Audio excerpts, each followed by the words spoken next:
امام المحدثین خاتم المحققین سیدنا شیخ عبدالحق محدث دہلوی رحمۃ اللہ علیہ، آپ اپنی کتاب ما ثبت من السنت فی ایام السنہ 12 مہینے کے آپ نے فضائل اور ذکر مبارک جو ہے اپنی اس کتاب میں جمع کیا ہے۔ اس میں ماہ رجب میں آپ ایک حدیث پاک بیان کرتے ہیں اور فرماتے ہیں کہ حضور غوث پاک رضی اللہ تبارک و تعالی سے بھی یہ نماز ثابت ہے کہ آپ نے بھی اس کا ذکر فرمایا ہے۔ وہ نماز جو ہے صلاۃ الرغائب کہلاتی ہے۔ یہ کب پڑھی جاتی ہے؟ یہ پہلا جو جمعہ ہے، ماہ رجب کا پہلا جمعہ، اب جو آنے والا جمعہ ہے یہ پہلا جمعہ ہوگا، تو ماہ رجب کا جو پہلا جمعہ اس کی رات یعنی شب جمعہ،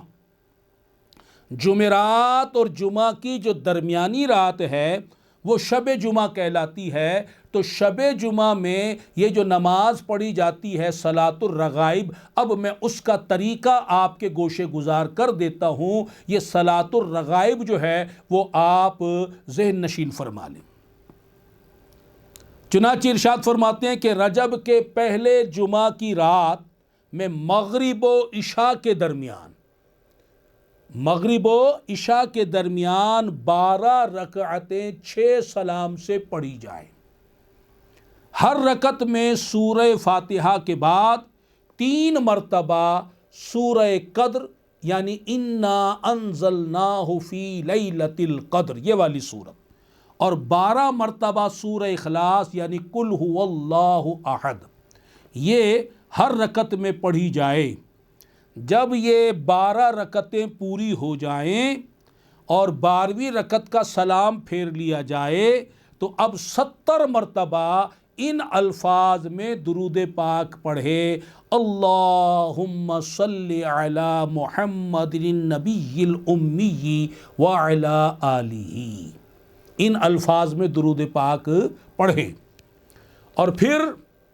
جب یہ 70 مرتبہ درود پاک پڑھ لیا، 12 رکعتیں ہو گئیں، اس کے بعد 70 مرتبہ درود پاک ہو گیا، اب سجدے میں چلا جائے اور سجدے میں جا کر پھر 70 مرتبہ پڑھے سبوح قدوس رب الملائکۃ والروح، اور اس کے بعد سر کو سجدے سے اٹھا لے۔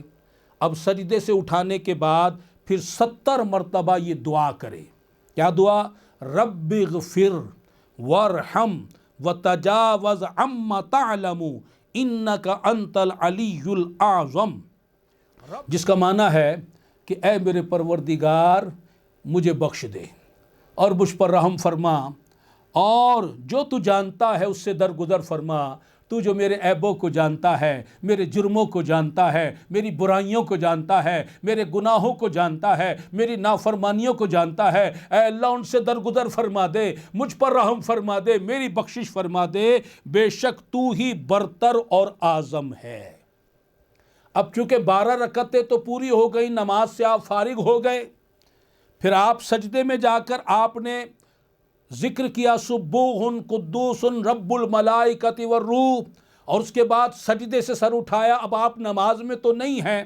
یہ دعا آپ نے 70 بار پڑھنی ہے۔ اب جس میرے بھائی بہن کو یہ دعا یاد نہ ہو تو لکھی ہوئی سامنے رکھ لے اور اسے دیکھ کر 70 مرتبہ یہ دعا مانگ لے، اور جب یہ 70 مرتبہ دعا مانگ لے پھر سجدے میں جائے اور سجدے میں جا کر پہلے سجدے کی طرح 70 مرتبہ پڑھے سبوح قدوس رب الملائکۃ والروح، سبوح قدوس رب الملائکۃ والروح، سبوح قدوس رب الملائکۃ والروح، سبحان اللہ سبحان اللہ سبحان اللہ سبحان اللہ۔ اور پھر سجدے کے اندر ہی جو دوسرا سجدہ کرے گا، یہ اس سجدے کے اندر جب 70 مرتبہ اس نے پڑھ لیا،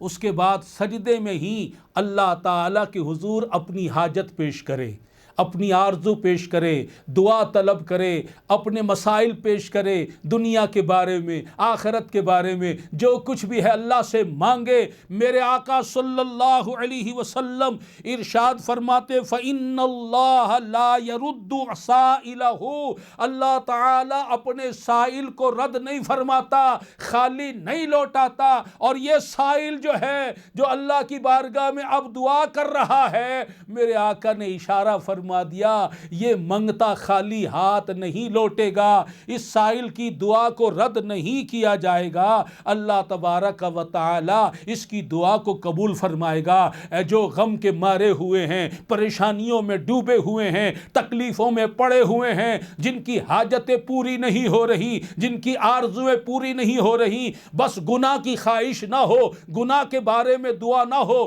جائز خواہش ہو، جائز دعا ہو، دنیا کے بارے میں ہو، عقبہ کے بارے میں ہو، اس رات مانگ لیجئے، اللہ کی جناب میں پیش کیجئے، انشاءاللہ تعالی محبوب پاک صلی اللہ علیہ وسلم کے طفیل حاجتیں پوری ہوں گی، آرزویں پوری ہوں گی، تمنائیں پوری ہوں گی، پریشانیاں دور ہوں گی، غم کافور ہوں گے، اور اللہ تبارک و تعالی ڈھیروں رحمتیں فرمائے گا۔